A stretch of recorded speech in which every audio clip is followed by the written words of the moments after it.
Kuru nikmatallahi in kuntum iyyahu ta'budun la'allakum tattaqun. Allahumma sholli wa sallim ala sayyidina Muhammad wa ala ali sayyidina Muhammad kama shallaita ala Ibrahim wa ala ali sayyidina Ibrahim wa barik ala sayyidina Muhammad wa ala sayyidina Muhammad kama barakta ala sayyidina Ibrahim wa ala ali sayyidina Ibrahim fil alamin innaka Hamidum Majid. Asyhadu an la ilaha illallah wa la syarikalah wa asyhadu anna Muhammadan abduhu wa rasuluh la nabiyya ba'dah. Alhamdulillahirabbil alamin. Pada pagi hari ini kita sudah memasuki hari yang keempat di bulan Ramadan ini. Apakah cepat atau lambat sudah 4 hari berjalan? Itu perasaan kita masing-masing. Yang jelas kita bersyukur kepada Allah Subhanahu wa taala, yaitu bahwa kita masih diberi kesempatan, diberi umur, diberikan kesehatan khususnya, sehingga kita masih bisa dipertemukan dengan bulan Ramadan tahun ini, yaitu tahun 1441 Hijriah. Semoga sholawat dan salam tetap tercurahkan pada junjungan kita, Nabi besar Muhammad SAW, beserta keluarganya, beserta para sahabatnya, dan juga seluruh umatnya yang selalu setia terhadap ajaran-ajaran beliau. Segala puji bagi Allah yang telah memberikan nikmat kepada kita dan menuntun kita pada Islam dan menjadikan Ramadan sebagai bulan yang penuh barokah, penuh rahmah bagi manusia. Dan bersyukurlah atas semua nikmat Allah yang telah diberikan kepada kita. Mudah-mudahan kita bisa selalu beribadah dan mudah-mudahan kita menjadi orang-orang yang beruntung. Allahumma amin. Alhamdulillahirrahmanirrahim. Kalaupun kita di tengah-tengah bencana atau pandemi semacam ini, sekali lagi kita masih diberikan kesempatan oleh Allah untuk saling bertukar ilmu pengetahuan. Oleh karena itu, pada pagi hari ini kebetulan saya diberikan amanah dari panitia RDK 41 ini untuk menyampaikan sesuatu materi. Mudah-mudahan materi yang insya Allah kami sampaikan nanti akan bermanfaat, khususnya kepada diri saya sendiri, dan mudah-mudahan nanti juga bermanfaat bagi saudara-saudara sekalian yang sempat mendengarkan agenda pada pagi hari ini. Judul yang diberikan kepada saya pada pagi hari ini yaitu terkait dengan ukhuwah umat Islam dalam membangun negeri ini. Begitu pentingnya ukhuwah ini, maka di dalam Al-Quran dengan sangat jelas telah difirmankan oleh Allah Subhanahu wa taala terkait dengan hal tersebut, yaitu di dalam suratul Hujurat. Di sini disebutkan, A'udzubillahi minasyaitonirrajim. Bismillahirrahmanirrahim. Innamal mu'minuna ihwatun faslihu baina akhawaikum wattaqullaha la'allakum turhamun. Insyaallah saudara sekalian sudah sangat hafal terkait dengan arti atau makna ayat ini, yang artinya yaitu sesungguhnya setiap mukmin itu bersaudara. Oleh karena itu, damaikanlah kedua saudara kalian dan bertakwalah kepada Allah agar kalian mendapatkan rahmat dari Allah Subhanahu wa taala. Saudara sekalian dimuliakan oleh Allah Subhanahu wa taala, Bapak-bapak dosen, Bapak-bapak profesor, kolega kami, saudara-saudara tendik, saudara mahasiswa, dan siapapun yang mengikuti acara ini, mudah-mudahan duduk kita yang di sini bukan etika di masjid ini dinilai Allah Subhanahu wa taala sebagai satu pundi-pundi kebaikan kita. Sebelumnya kami mohon maaf atas keterbatasan pengetahuan kami terkait dengan masalah ini di hadapan para ustadz, para kiai, ustadzah, para dosen, dan siapapun, di mana kami sangat yakin memang kebaikan itu perjuangannya tidak mudah. Mesti ada hal yang sudah lazimnya atau sudah dikodrakan oleh Allah bahwa kalau ada kebaikan tidak ada keburukan yang selalu menentangnya. Sekali lagi saya mohon maaf bahwa kapasitas kami untuk bicara di depan Bapak Ibu, para dosen, para ustadz dan ustadzah, ya, para kiai, siapapun, saya yakin bahwa panjenengan semua masih jauh lebih banyak pengetahuan tentang ini. Namun demikian, topik ini kita bersifat sharing. Mudah-mudahan nanti kalau ada kesalahan, kami bisa dimohon maafkan. Oleh karena itu sekali lagi mudah-mudahan agenda pada pagi hari ini kita sharing bersama. Mudah-mudahan Allah SWT meridhoi terhadap apa yang kita kerjakan, yang telah diusahakan oleh saudara-saudaraku semua dari takmir Masjid Manarul Ilmi dan juga adik-adik JMMI. Mudah-mudahan sekali lagi Allah menunjuki pada kebaikan terhadap hal-hal yang baik semacam ini. Saudara sekalian, rahimakumullah, marhaban ya Ramadan telah datang. Bulan Ramadan yang sangat berkah ini. Alhamdulillah sudah 3 hari telah pertama disampaikan oleh Bapak Profesor Azhari, yaitu di hari pertama, yaitu kita sudah dijelaskan kira-kira ada 4 golongan yang tidak akan disentuh oleh api neraka. Saya kira sudah sangat jelas disampaikannya.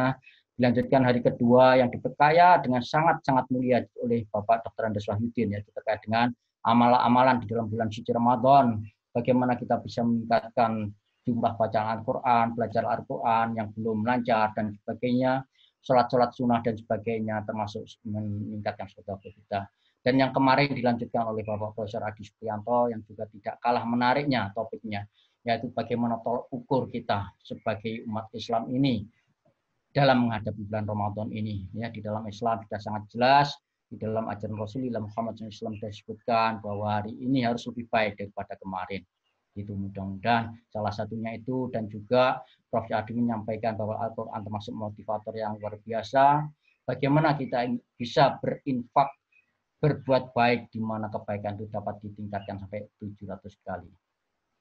Kira-kira itu 3 ringkasan pertama. Sekarang bulan Ramadan di mana Allah telah menjanjikan bahwa pahalanya itu di tangan Allah sendiri. Kita tidak tahu kira-kira seberapa banyak yang akan diberikan pada kita. Yang terpenting bahwa mudah-mudahan kita memasuki bulan Ramadan ini dengan penuh perhitungan. Kita mengharap ridha Allah Subhanahu wa taala. Dengan demikian mudah-mudahan bahwa pahalanya itu hanya Allah sajalah yang menentukan berlipat gandanya. Apakah cuma 700 kali atau bahkan lebih dari itu? Wallahu alam, kita berdoa kepada Allah Subhanahu wa taala. Saudara sekalian, alhamdulillah cukup banyak yang bisa mengikuti, kalaupun memang tidak sebanyak kalau yang ada di masjid, tapi alhamdulillah dengan agenda semacam ini kita bisa lebih rileks. Maksudnya kita memang tidak perlu datang ke masjid. Namun demikian ada sebuah kerinduan yang luar biasa dengan adanya pandemi COVID mulai 2019 ini, yaitu bahwa kerinduan kita pada masjid yang luar biasa.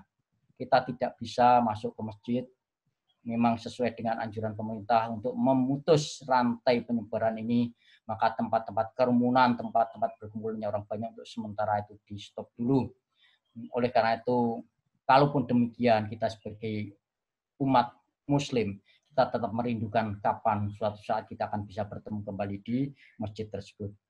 Tidak ada kita jamaah di masjid, tidak ada taraweh kalau bulan Ramadan semacam ini. Hanya tahun ini kita baru jumpa ini. Mudah-mudahan sekali lagi Allah segala mengangkat musibah yang menimpa negeri ini dan negara-negara yang lainnya juga. Dan juga kita tidak bisa i'tikaf di dalam masjid, di mana pada saat setiap malam, setiap hari kita bisa beriktikaf, khususnya di bulan Ramadan, maka khusus pada tahun ini kita terjauhkan dari kegiatan yang biasanya sangat positif tersebut. Namun demikian, mudah-mudahan sekali lagi tidak mengurangi kehusukan kita dalam menyambut bulan suci Ramadan ini. Dan juga hal ukhuwah lain yang terasa hilang bagi kita semua, yaitu kita tidak bisa berjabat tangan yang biasanya kita bertemu sesama saudara muslim, sesama muslimah, saling berjabat tangan. Kita saat ini tidak bisa. Kita tahu bahwa kalau kita berjabat tangan pada saudaranya, maka dosa-dosa kita akan rontok selama kita masih berpegangan antara dua saudara kita tersebut. Namun demikian, sekali lagi mudah-mudahan kita tetap bisa mengalihkan dengan kegiatan yang lain di bulan suci Ramadan ini, di mana bulan suci ini merupakan bulan pilihan, bulan yang di dalamnya semua umat Islam diwajibkan untuk menunaikan ibadah shaum Ramadan, dan juga kita diwajibkan untuk melakukan kegiatan-kegiatan yang lain yang bersifat positif, dan juga dianjurkan untuk meninggalkan perbuatan-perbuatan yang negatif. Selain itu, bulan suci Ramadan merupakan bulan yang istimewa juga, di mana di dalamnya diturunkan pertama kali yaitu Al-Quran. Selain itu juga bulan ini merupakan bulan yang sangat istimewa, yaitu bulan di mana di dalamnya ada satu malam yang disebut sebagai malam Lailatul Qadar, di mana nilai ibadah pada malam itu atau malam tersebut bernilai lebih dari ibadah yang dilakukan selama 1000 bulan di bulan-bulan lain selain Ramadan. Oleh karena itu sudah sepantasnya lah kita semua sebagai umat Islam untuk memperlakukan bulan ini yang sangat istimewa, berbeda dengan bulan-bulan yang lainnya. Oleh karena itu, mari kita berintrospeksi, menghitung-hitung diri, bagaimana rasa hati kita ini dengan datangnya bulan suci Ramadan pada tahun ini. Alhamdulillah kita bersyukur masih diberikan kesehatan, tetapi kita juga tidak lupa dari ingatan kita, sudah seberapa banyak saudara kita yang dipanggil oleh Allah Subhanahu wa taala pada waktu-waktu sebelum ini, di mana pada bulan Ramadan yang tahun lalu masih beribadah bersama kita semua.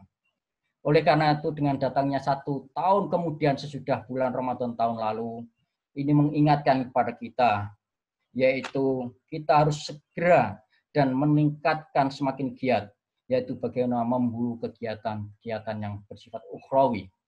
Kalaupun kita tidak boleh melepaskan kegiatan yang bersifat duniawi. Mari kita perlakukan bulan ini berbeda dengan bulan-bulan yang lainnya. Ini bukan bulan biasa. Oleh karena itu, maka sikap kita pun harus tidak biasa untuk memperlakukan bulan Ramadan ini. Bapak-bapak, ibu-ibu saudara sekalian, adik-adik mahasiswa yang mengikuti acara pada pagi hari ini, sekali lagi kita tidak dianjurkan untuk meninggalkan aktivitas dunia. Bukan, sekali lagi bukan. Tetapi kita harus tetap dapat menempatkan prioritas. Sekali lagi kata prioritas ini cukup penting bagi kita semua. Kata-kata bijak telah menyebutkan bahwa sebenarnya di dunia ini tidak ada orang yang bodoh. Tetapi yang ada hanya orang yang kurang mampu menempatkan prioritas. Oleh karena itu, mudah-mudahan di bulan suci Ramadan ini kita coba menempatkan prioritas. Kira-kira yang penting yang mana? Mana yang kurang penting, mari kita tinggalkan. Yang lebih penting kita utamakan. Bagaimana kita memprioritaskan bekal hidup di dunia ini, dan juga bekal yang tidak kalah pentingnya yang akan kekal abadi, yaitu kehidupan di akhirat nanti. Monggo kita masing-masing menghitung, menghisap diri kita masing-masing. Sudah seberapa dekat kita dengan Al-Quran, sudah seberapa yakin kita terhadap firman-firman Allah, sudah seberapa yakin terhadap ajaran-ajaran disampaikan oleh Rasulullah Muhammad SAW. Oleh karena itu sekali lagi, bulan ini merupakan bulan hitung-hitung bagi kita semua. Siapa tahu suatu saat kita tidak diperjumpakan lagi dengan Ramadan tahun depan. Kita harus segera fafiru ilallah, kita menuju ke jalan Allah untuk mencari ridho Allah Subhanahu wa taala. Saudara-saudaraku sekalian, rahimakumullah, di dalam kuliah subuh yang pagi ini, mudah-mudahan dengan topik ukhuwah umat Islam untuk membangun ini, maka nanti dengan datangnya bulan Ramadan ini, mudah-mudahan kita akan semakin dekat dengan kita. Namun demikian kita tidak memungkiri bahwa semakin jarangnya bertemu secara fisik, memang kadang agak sulit. Kalaupun kita dekat di hati, tapi secara fisik kita masih jauh. Mudah-mudahan kalaupun kita jauh dari fisik, hati kita tetap dekat, seperti yang ada di agenda pada pagi hari ini. Saudara-saudara sekalian yang dimuliakan oleh Allah Subhanahu wa taala, begitu pentingnya ukhuwah ini, maka saya yakin Bapak Ibu Saudara sekalian sudah sering membaca sirah, di mana pada saat pertama kali Rasulullah Muhammad SAW menginjakkan kakinya di bumi Madinah pada saat berhijrah, maka Rasulullah mengkaji makna dari ayat yang disampaikan oleh Allah SWT di dalam Hujurat ayat 10 tadi, yaitu bagaimana Rasulullah Muhammad SAW mengimplementasikan perintah Allah tersebut dalam membina umat Islam pada saat itu. Sesampainya Rasulullah Muhammad SAW di kota Madinah, hal yang pertama yang beliau lakukan adalah mempersaudarakan kaum Muhajirin dan kaum Ansor. Hal itu beliau lakukan untuk mempererat hubungan sesama Muslim yaitu Muslim yang asli dari kota Madinah dan saudara Muslim yang sebagai pendatang atau muhajirin dari Madinatul dari Makkatul Mukarramah. Oleh karena itu, dengan menciptakan suasana ukhuwah tersebut, maka akan terciptalah persatuan dan kesatuan umat Islam pada saat itu. Oleh karena itu, hal tersebut perlu kita contoh sampai sekarang, yaitu bagaimana ukhuwah itu merupakan hal yang pertama, karena ukhuwah itu merupakan cikal bakal bersatunya sebuah kehidupan di dalam negeri ini. Persaudaraan adalah azas pertama yang dibangun oleh Rasulullah Muhammad SAW untuk memperkuat kekuatan umat Islam. Bapak Ibu Saudara sekalian, ukhuwah Islamiyah atau persaudaraan atas dasar akidah merupakan sebuah nikmat yang luar biasa yang dimiliki kaum muslimin ini. Ukhuwah Islamiyah bersifat tanpa batas, tidak terbatas atas kesukuan atau ras dan juga atas golongan. Kita juga tidak terbatas wilayah, apakah wilayah Surabaya, wilayah Sidoarjo, wilayah Gresik, wilayah Jawa Timur, Jawa Barat, dan seterusnya, termasuk antar pulau di Indonesia, termasuk juga antar negara. Sekali lagi, ukhuwah ini tidak terbatas atas batas-batas fisik tersebut. Termasuk yaitu ukhuwah Islamiyah ini tidak mengenal masalah batas waktu.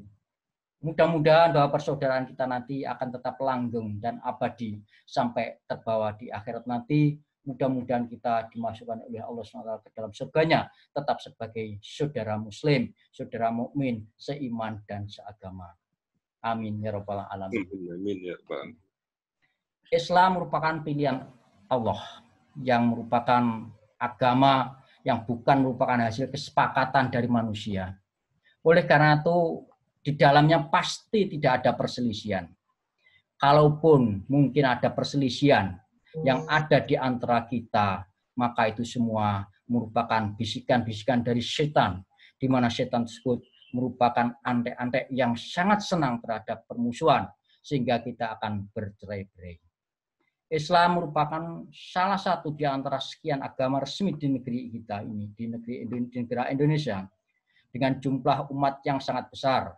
Oleh karena itu, bila ukhuwah di antara kita sesama umat Islam ini akan terbangun, maka mayoritas masyarakat kita sudah akan ada persatuan.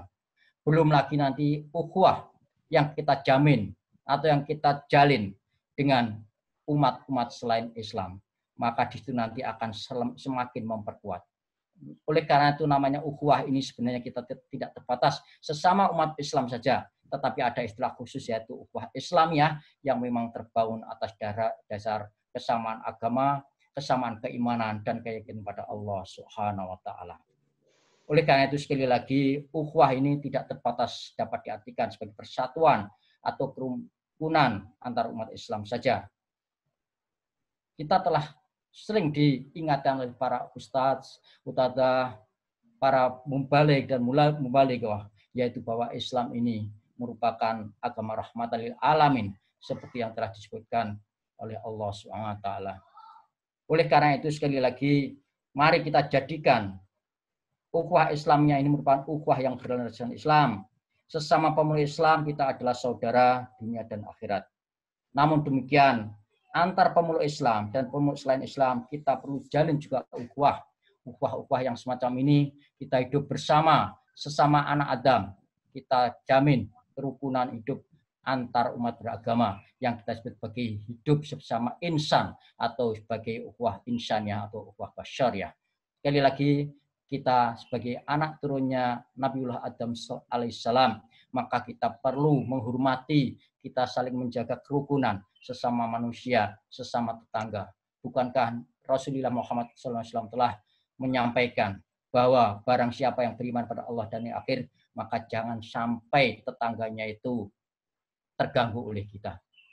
Nah, itu sebuah ajaran yang luar biasa, yang termasuk salah satu kunci atau salah satu item yang dapat mengarahkan kita kepada ukhuwah kehidupan yang bersaudara, baik antar umat Islam sendiri maupun umat-umat selain Islam. Sesama insan ciptaan Allah kita ditakdirkan hidup di negara ini, yaitu di Indonesia. Kebetulan juga kita hidup di Jawa Timur dan kita hidup di Surabaya.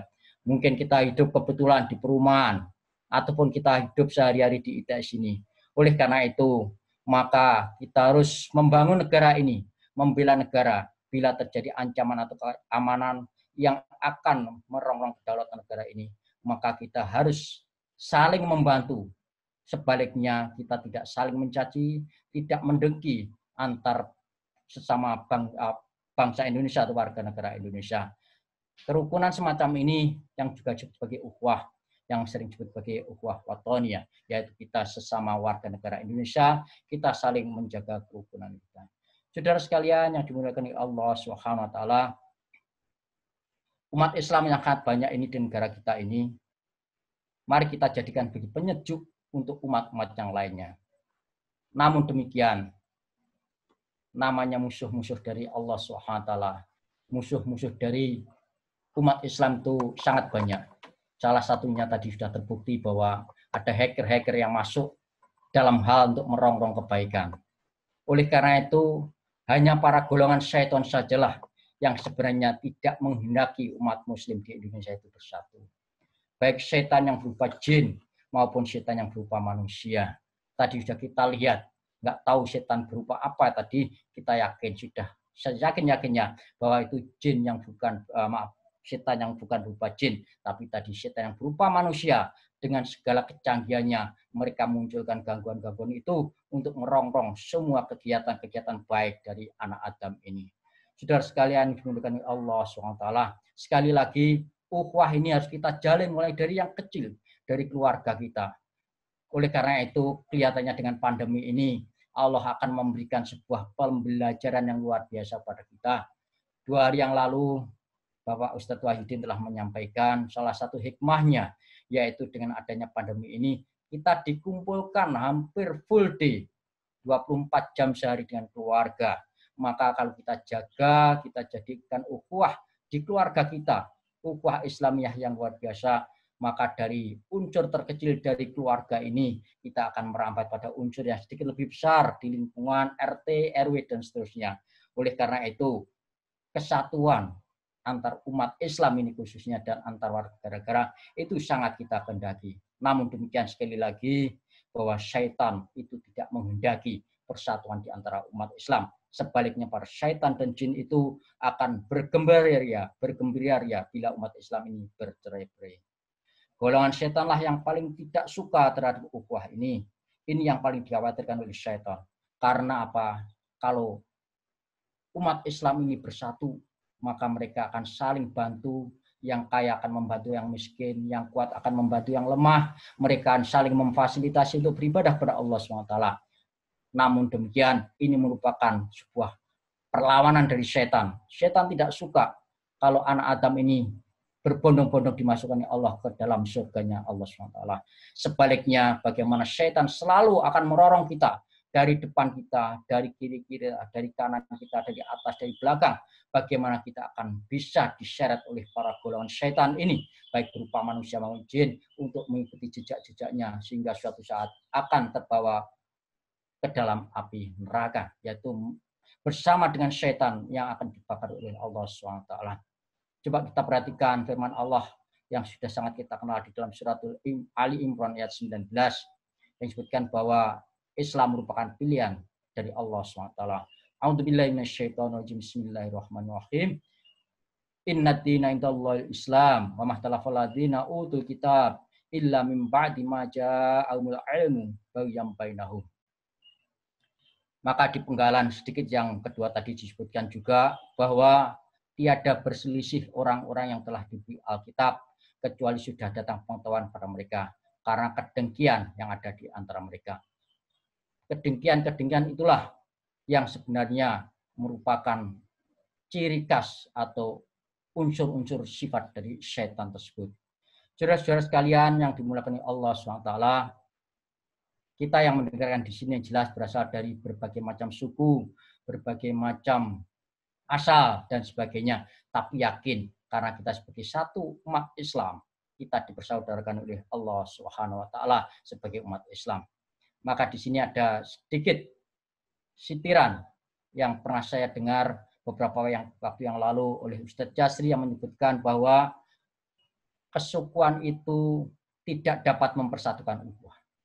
Kita sesama Jawa, mungkin kita berbeda agama, maka ukhuwah Islamiyah tidak akan bisa disatukan.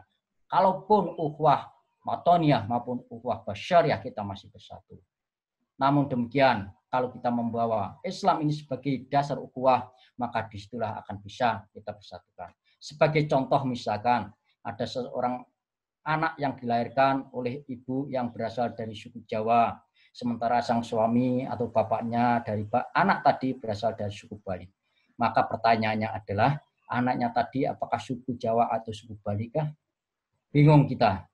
Kalau kita akan menyebutkan sebuah suku yang baru, suku Jawa Bali, nah, kita akan memperbanyak jumlah suku yang ada di Indonesia ini. Juga kalau kita akan memberikan nama juga bingung.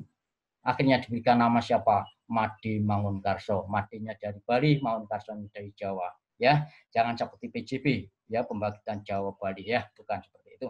Namun oleh karena itu sekali lagi Islam ini akan membawa kita untuk ukhuwah Islam yang lebih kuat.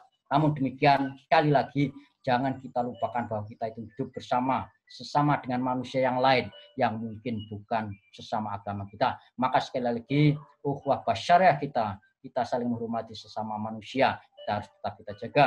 Selain itu juga sebagai sesama warga negara Indonesia, kita harus tetap untuk menjaga ukhuwah kita sesama warga negara Indonesia.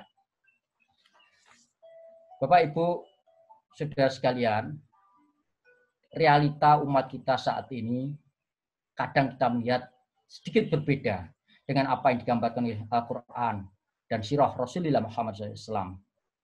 Kondisi saat ini seolah memperlihatkan bahwa umat ini berada di satu sisi, sementara Islam itu berada pada sisi yang lain. Saat ini banyak di antara kita yang terjangkit penyakit individualis, bukan penyakit COVID, ya, penyakit individualis, penyakit egois, dan juga penyakit yang sebagai ta'assub buta, yaitu sebuah kebanggaan terhadap kelompoknya, terhadap kesukuannya. Maka hal inilah yang berpotensi untuk mengurangi kegairahan kita untuk melaksanakan ukhuwah Islamiyah. Hal ini juga berpotensi, yaitu hal yang bersifat egois, individualis, dan bersifat kebanggaan terhadap kelompok tadi, untuk menghancurkan kesatuan umat ini dan tidak jarang menimbulkan pertumpahan darah di beberapa tempat yang telah kita lihat beberapa waktu yang lalu. Kebanggaan diri pada kelompok dan merendahkan orang lain adalah karakter abadi dari syaitan yang dihembuskan di tengah kaum muslimin. Di awal penciptaan bahwa syaitan selalu merongrong Adam, sehingga Adam akhirnya dikeluarkan oleh Allah SWT dari surganya. Pada periode berikutnya, keturunan pertama, syaitan mengganggu Qabil, bagaimana bisa membunuh Habil. Itulah gangguan-gangguan syaitan dalam rangka untuk mencerai-beraikan umat manusia ini. Firman Allah di dalam surat Maidah yang artinya, sesungguhnya setan itu bermaksud hendak menimbulkan permusuhan dan kebencian di antara kamu, lantaran karena khamar, karena berjudi, dan menghalangi kamu dari mengingat Allah, dan menghalangi kalian semua untuk melaksanakan sholat. Maka berhentilah kamu dari pekerjaan-pekerjaan yang demikian ini, yaitu meminum khamar dan juga berjudi. Itulah semuanya merupakan perbuatan setan. Umat Islam kadang dibenturkan ke sana kemari. Hal yang sepele dianggap besar, perbedaan kecil dibesar-besarkan, namun dengan kesamaan-kesamaan kadang-kadang ditutup-tutupi. Itulah sifat-sifat karakter setan yang kadang kita tidak terasa. Oleh karena itu, mari kita tidak henti-hentinya untuk selalu berdoa kepada Allah Subhanahu wa Ta'ala. Celakanya memang masih banyak di antara kita yang mudah termakan isu tersebut, apalagi di zaman media sosial semacam ini. Maka kadang ada berita yang belum tentu jelas asal-usulnya, dan dengan cepat kita dapat menyebarkan. Dan berita tersebut yang sudah sering kita sebut sebagai hoax tersebut. Oleh karena itu, mudah-mudahan kita tidak mudah termakan oleh hoax, dan juga kita tidak termasuk unsur-unsur yang menggairahkan hoax. Di bagian akhir ini akan saya sampaikan beberapa hal dari amalan Ramadan yang dapat meningkatkan atau mendorong ukhuwah. Dan yang kedua, perbuatan-perbuatan di dalam bulan suci Ramadan yang perlu kita hindari agar ukhuwah Islamiyah ini akan terjalin.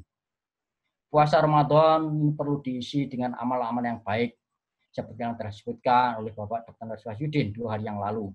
Bagaimana kita bisa meningkatkan infak kita meningkatkan sedekah kita, menolong orang lain, memberikan makan pada para fakir miskin, para duafa, dan khususnya kita bisa memberikan makan pada orang yang berpuasa, di mana dengan memberikan berbuka puasa, maka tidak sedikit pun pahala dari orang yang berpuasa tadi dikurangi akibat menerima makan dari kita. Sebaliknya, kita akan mendapatkan pahalanya orang yang berpuasa tadi juga yang sama.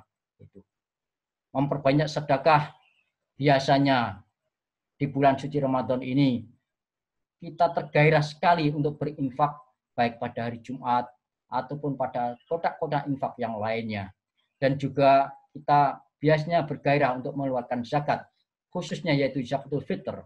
Dan sebenarnya yang lebih penting lagi yaitu kita harus menghitung-hitung apakah kita sudah termasuk para wajib zakat, yaitu untuk mengeluarkan zakat mal. Mari, mumpung ini bulan suci Ramadan, kita hitung apakah kita sudah sempat menghitung-hitung apakah harta kita sudah sampai nisab atau belum. Kalau sudah, mari coba kita hitung kapan kita mengeluarkan zakatnya.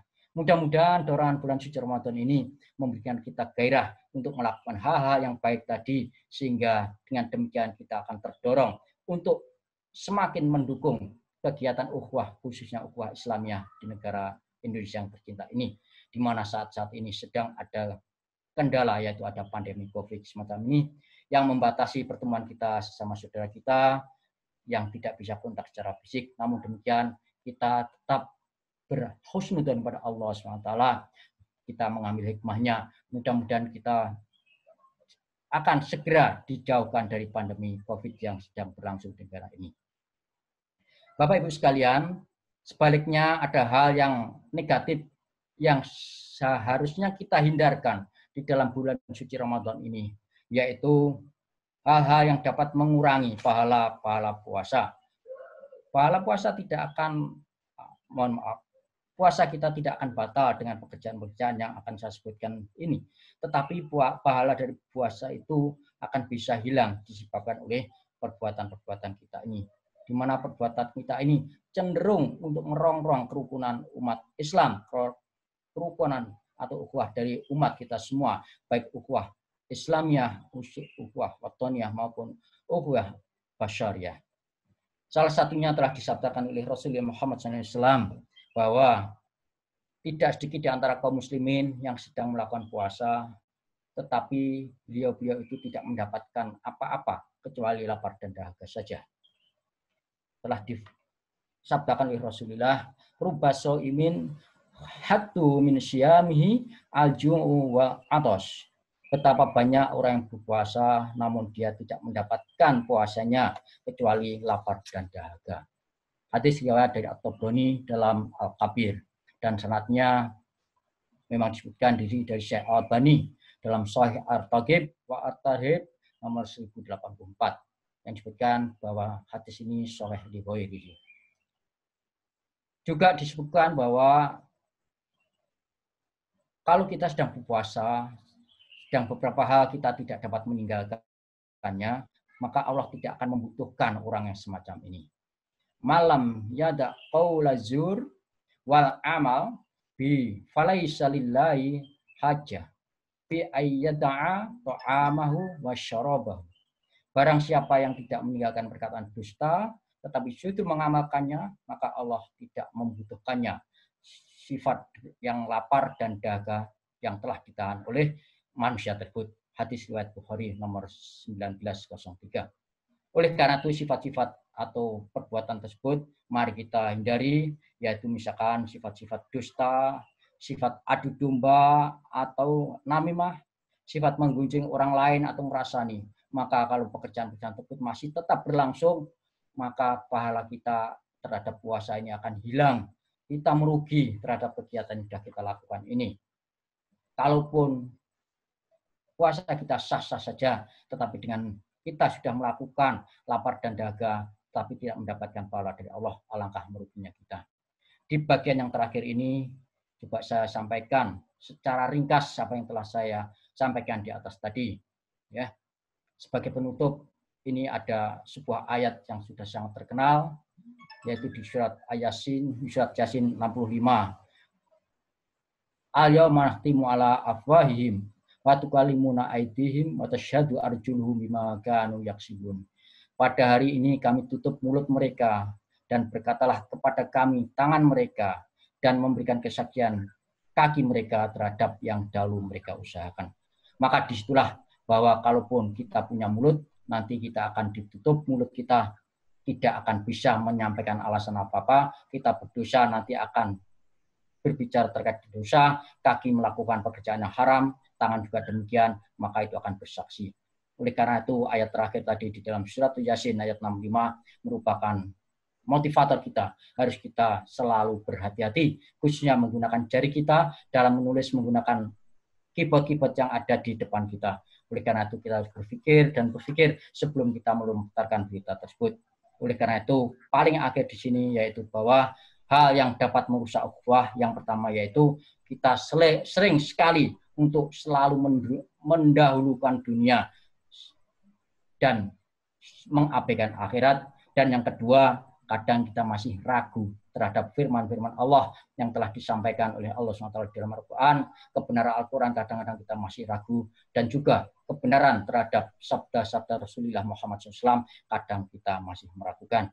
Oleh karena itu, sekali lagi, mudah-mudahan dengan bulan suci Ramadan ini kita akan tertingkatkan ukhuwah Islamiyah kita dalam rangka membangun kesatuan dan persatuan umat di negeri ini, negeri Indonesia tercinta ini. Sebagai akhir dari kajian singkat ini, maka saudara sekalian dirahmati Allah SWT, hidup ini tidak hanya di dunia ini. Ada kehidupan sesudah kematian, yaitu kehidupan akhirat yang kekal abadi. Mari kita berintrospeksi, berhitung-hitung diri sudah seberapa banyak bekal yang kita siapkan. Demikian yang bisa saya sampaikan saudara sekalian. Mudah-mudahan kalau ada kebaikan ini bisa diserap khusus pada diri saya sendiri, dan kalau ada kesalahan itu mutlak dari diri saya sendiri. Mudah-mudahan Allah SWT mengampuni segala kesalahan dan dosa kita semua. Wabillahi taufiq wal hidayah. Wassalamualaikum warahmatullahi wabarakatuh. Waalaikumsalam warahmatullahi wabarakatuh. Oke, alhamdulillah Pak Prof. Stardi, terima kasih atas penjelasannya. Oke, barangkali selanjutnya adalah barangkali ada yang mau bertanya atau memberikan komentar dari apa yang disampaikan oleh Prof. Stardi. Monggo Bapak Ibu silakan. Raise hand aja Bapak Ibu. Silakan, kami akan pantau lewat media, ya. Ada Pak Setio Gunawan, Pak, kelihatannya. Iya, Pak. Oh, Pak Setio Gunawan, nggih. Nggih, monggo Pak Setio.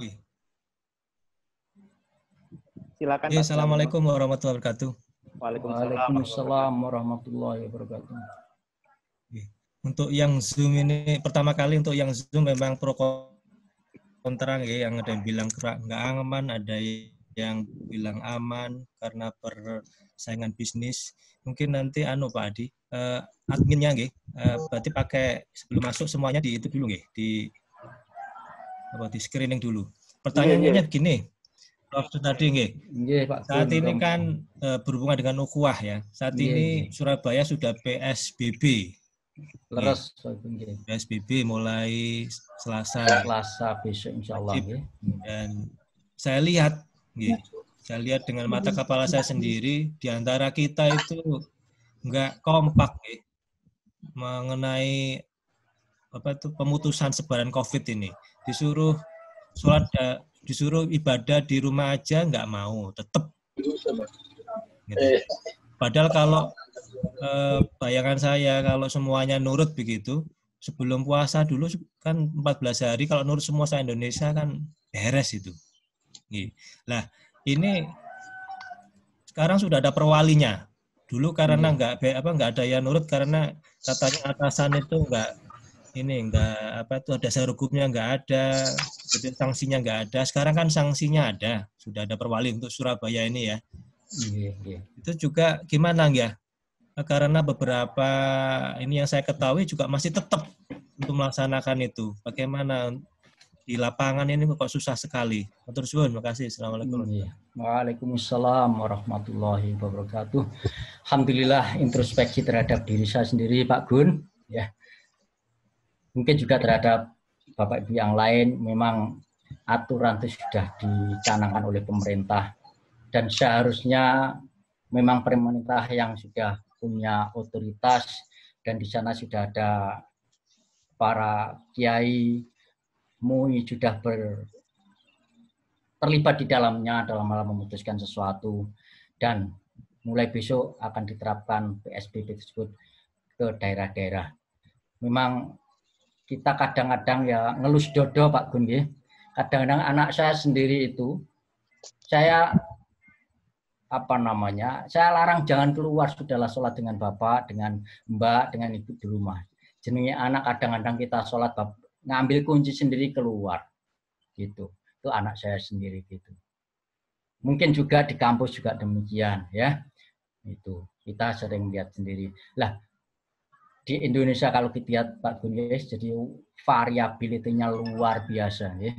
Kita sendiri mungkin sesama lulusan S1, sesama lulusan S2 punya IP yang berbeda-beda. Berarti tingkat pemahaman terhadap sebuah pembelajaran yang sumbernya sama juga berbeda. Al-Qur'annya sama, pemahamannya berbeda. Hadisnya sama, pemahamannya berbeda. Perpunya sama, pemahamannya berbeda. Kadang-kadang bukan berbeda pemahaman sama, tapi bagaimana implementasinya juga berbeda. Itu semua kelihatannya memang kita bisa kembalikan pada kita masing-masing. Namun demikian, memang adanya penegak hukum itu diharapkan dapat bisa menegakkan. Aturan sudah ada. Cuma sekali lagi kadang-kadang ya kita lihat sendiri, misalkan contohnya kalau ada obrakan pasar-pasar yang tidak resmi, itu pun banyak pertentangan. Ya kira-kira demikianlah, kira-kira nanti akan selalu demikian ini. Kelihatannya pertentangan ini akan selalu muncul dan sulit untuk 100% hilang. Namun demikian kita berdoa pada Allah SWT, paling tidak pada skop di mana tangan kita mampu, lisan kita mampu, kita gunakan sekuat-kuatnya untuk mengajak mereka mentaati aturan pemerintah yaitu PSBB tersebut, kepada anak kita kah, kepada tetangga kita yang mungkin kurang begitu paham, kepada bawahan kita, kalau kita sebagai ketua departemen juga demikian, pada Pak Karyawan dan sebagainya, Pak Rektor pun juga demikian. Insya Allah beliau-beliau yang itu sudah akan mencoba menerapkan semaksimalnya.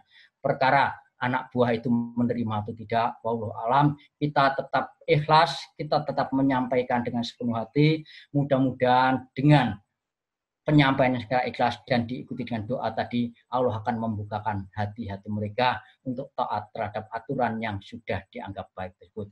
Kira-kira itu Pak Gun, jadi variabilitas dari kehidupan kita yang sangat tinggi ini yang menjadikan bahwa tingkat pemahaman dan penyerapan masyarakat kita berbeda-beda.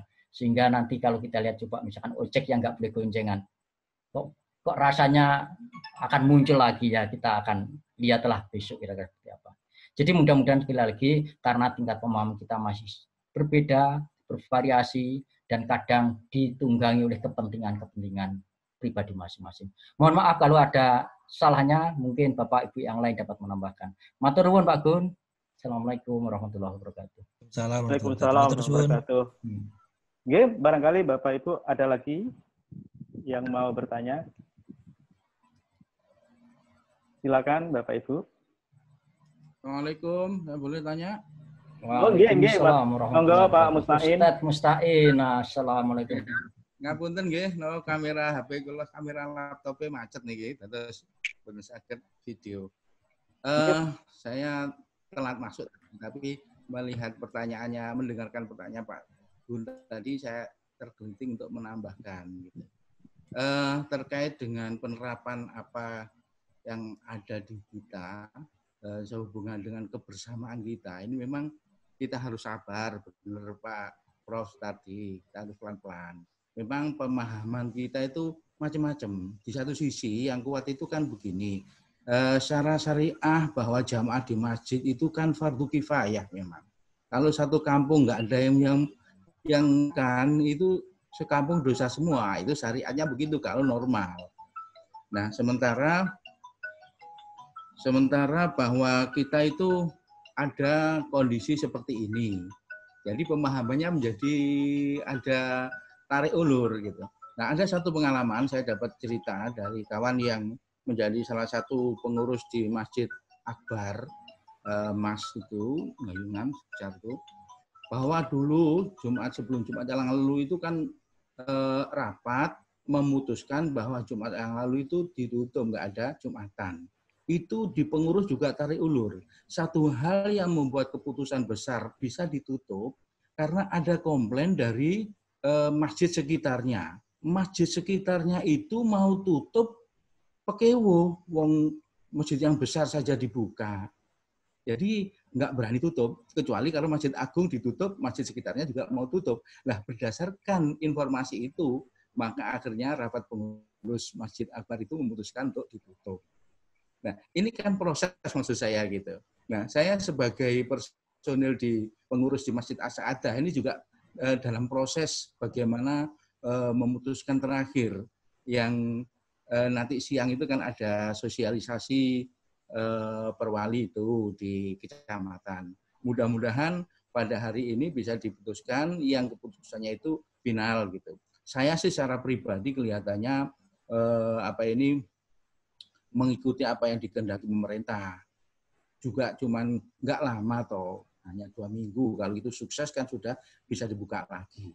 Saya kira itu yang saya bisa tambahkan. Mudah-mudahan dengan kesabaran pelan-pelan proses ini akan tercapai. Sebagai berita yang menyenangkan bagi saya ya, kurva penurunan tambah kasus di Indonesia ini kurvanya sudah mulai menurun. Kalau saya analisa gitu dari tren lain di Excel itu sudah menurun. Sementara membahagiakan lagi bahwa kurva kematian itu sudah menurun dan kurva kesembuhannya sudah meningkat bagus. Jadi ini persepsi optimis ya, insya Allah dalam waktu cepat akan selesai. Demikian tambahan saya, mohon maaf kalau ada kekurangan. Assalamualaikum warahmatullahi wabarakatuh. Waalaikumsalam warahmatullahi wabarakatuh. Oke, monggo, Prof. Langsung saja bisa ditanggapi. Oke. Oh ya, tadi sepertinya Pak Dr.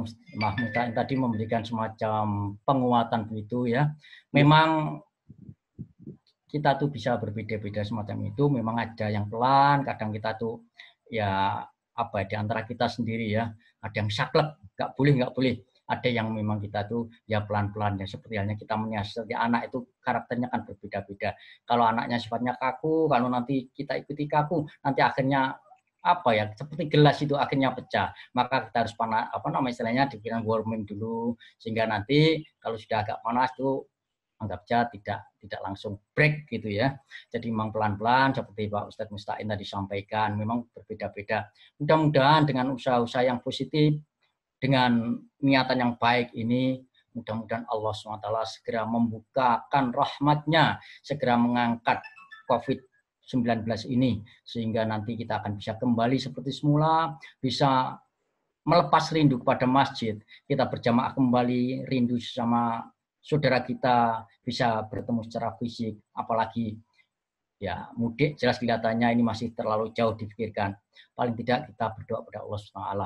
Memang yaitu tadi bahwa memang harus ada contoh, seperti ada Masjid Agung masih buka, sementara masjid sebelahnya kok disuruh nutup. Itu kadang juga kontradiktif ya. Selain itu juga demikian, masjidnya suruh nutup, sementara pasar yang masih buka ya.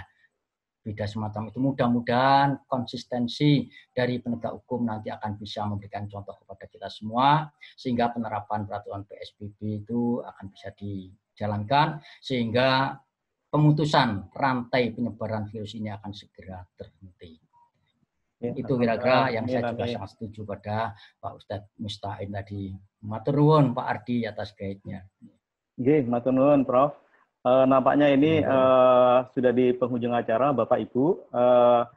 Mungkin apakah masih ada yang bertanya lagi? Kami persilakan satu orang saja, Bapak Ibu, karena waktu sudah mau jam 6.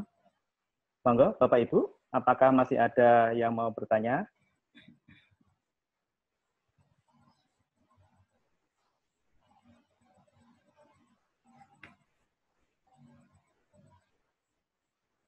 Baik, apakah masih ada Bapak Ibu? Sekali lagi kami persilakan untuk satu orang. Nggih. Waalaikumsalam, Pak. Nggih, dengan siapa? Waalaikumsalam warahmatullahi wabarakatuh. Ustadz Mursyid kelihatannya. Oh iya. Monggo Pak Mursyid. Nggih, monggo. Assalamualaikum. Waalaikumsalam warahmatullahi wabarakatuh. Tadi Ya Pak Mursyid, monggo. Agak kemerosok dikit. tadi terkait dengan keimanan dan agak kemerosok suaranya. Gitu. Suaranya kurang jelas Pak Mursyid. Pak Mursyid. Insya Allah ini sudah jelas. Oh nggih, monggo Pak Mursyid, sudah jelas. Oke. Jadi terkait dengan masalah UA dan terkait dengan masalah COVID, kalau kita sandingkan itu adalah sebetulnya yang terbanyak itu dari kita adalah orang Muslim. Mungkin barangkali tadi sudah disinggung dalam hadis Rasulullah, itu mungkin kita tambahkan bahwa senjata yang ampuh bagi orang-orang kita yang dapat di masjid dan lain-lain. Sebutkan aja di dalam surat, di dalam hadis. Kan itu disebutkan, katakanlah dari Abu Hurairah menyatakan, Nabi Hurairah sallallahu alaihi wasallam, "Man kana yu'minu billahi wal yaumil akhir, fala yu'ti jarrahu. Wa man kana yu'minu billahi yaumil akhir, fal yakrim dhaifahu. Wa man kana yu'minu billahi yaumil akhir, fal yasil khairahu." Dan wa man kana yu'minu billahi yaumil akhir, fal yasil rahimahu. Di mana kalau kita lihat di sini, hadis ini sebutkan bahwa pertama, jangan menyakiti tetangga. Kalau Anda itu adalah beriman pada Allah dan di akhir, saya kira senjata itu bisa ampuh. Berikutnya adalah terkait dengan siapa yang beriman dan nanti pada hari akhir dan dari kepada Allah, itu adalah memuliakan tamu dan juga menyambung silaturahim dan juga hendaklah dia diam atau berkata yang baik. Dari sini bisa diambil salah satunya untuk memukul, untuk memanfaatkan, untuk meyakinkan bahwa sebetulnya Anda itu beriman atau tidak.